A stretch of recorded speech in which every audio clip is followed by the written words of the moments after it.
Good morning, everyone. Hope you are all doing well. Namaste.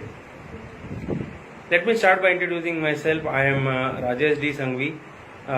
By profession, I am a businessman and I am also a human welfare worker for Isha Foundation of Sadhguru Jaggi Vasudev Ji.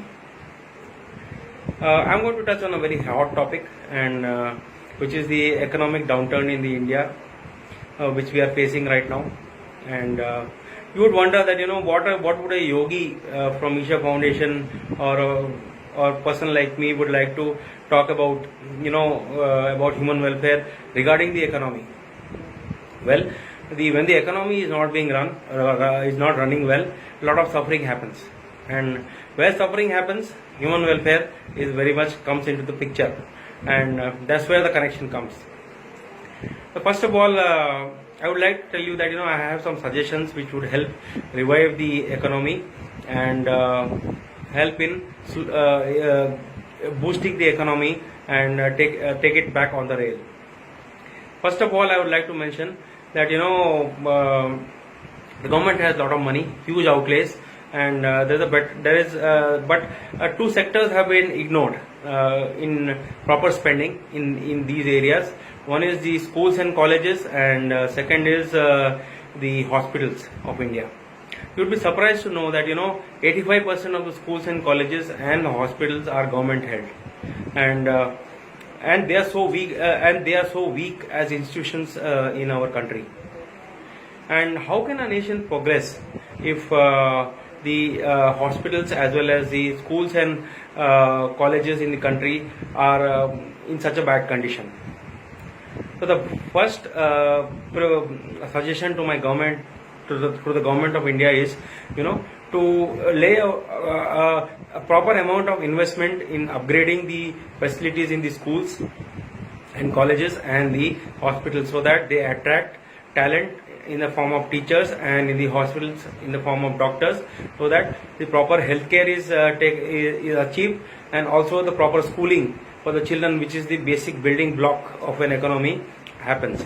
If we are to progress towards and being an advanced country, these are the two institutions which need to be very, very strong in our economy, and they are very weak right now.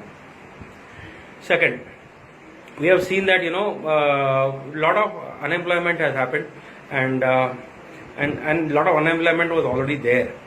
So how would you like to address the unemployed people who are also suffering?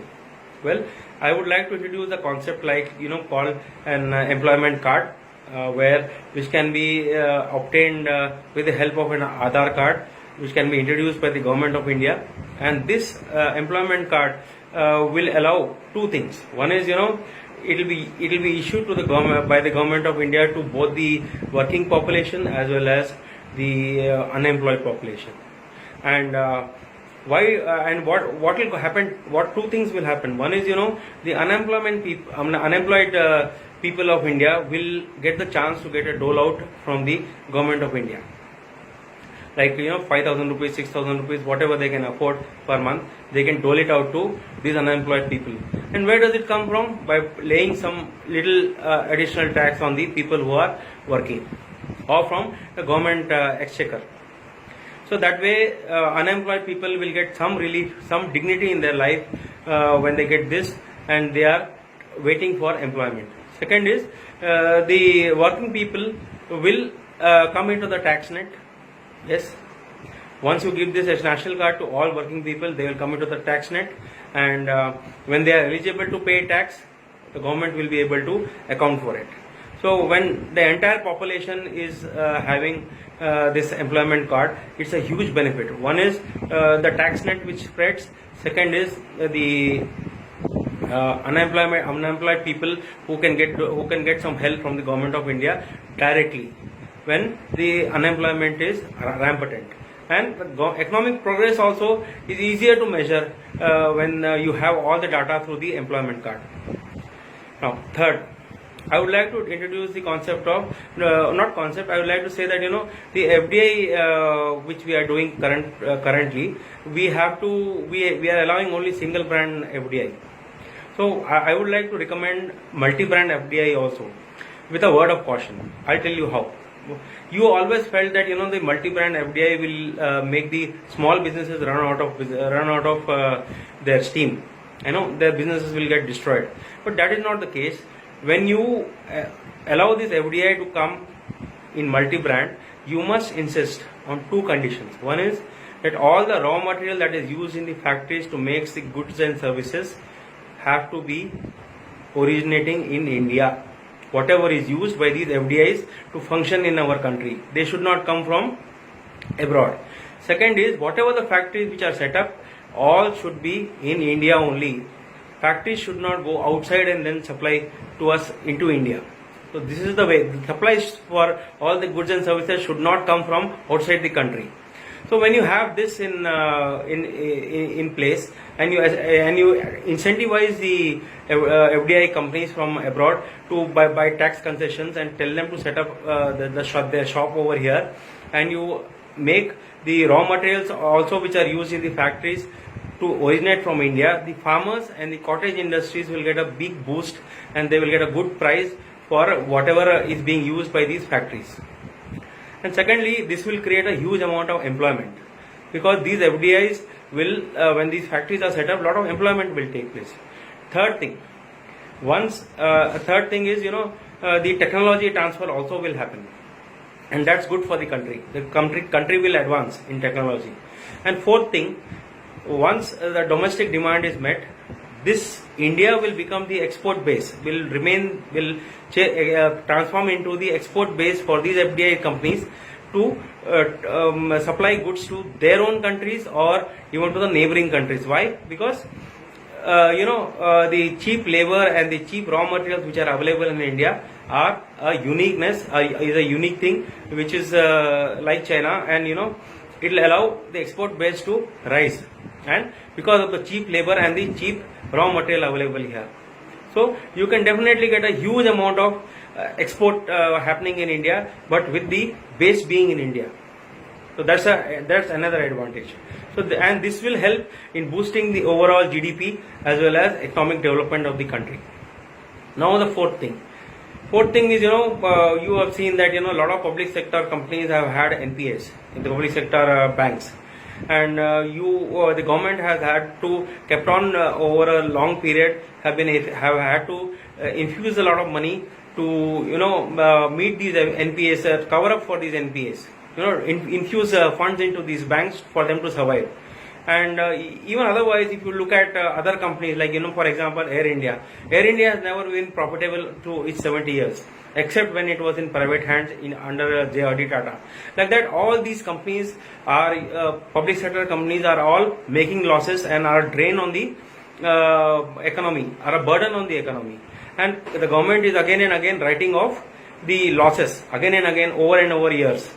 And this is a burden on the economy. So if government were to divest this public sector companies, then government would gain revenue not only through the shares which they divest, which is a good source of revenue for the government for spending on infrastructure or on the country. And second thing is, all these companies, when they go into private hands, they will become accountable. The accountability thing is very, very important, and it is crucial to a company. So when the company becomes accountable, it has to make profits, because the shareholders will ask for profits and they will want the shares to grow. So that is one thing. So see, this public sector as a concept is born out of the old archaic era. After independence, the first governments were lenient towards the communist ideology, and it has taken birth there. And now it has failed everywhere in the world. It doesn't function. Everybody knows that. So it's better to get rid of this public sector. Well, it's a harsh word to say, but it is only to not get rid of. Get rid of doesn't mean you close them down. You just say that you transfer it to private hands, and where the profitability will come and accountability will come, and the country will benefit a lot through that. So that is the best part about divesting these things. Now I come to one more subject which I would like to speak to you about. I would like to speak to you about monetary policy and fiscal policy. Yeah. So I would like to give you an example. I would recommend that the interest rates be dropped. one after every cycle during this economic downturn. Because you take an example, if you were a businessman, if you were offered loans at 12% and you were offered loan at 6%, which one will you choose? You will choose obviously the 6% because it is easier to do business. And once the government drops the interest rate, I'm telling you, a lot of money is pumped into the economy, and that creates a lot of demand in the economy for goods and services. That gives a little bit of boost to the industry, and that creates employment. And second thing is, it is easier for the business to run and expand. So that's a good thing for the that's a good idea to follow.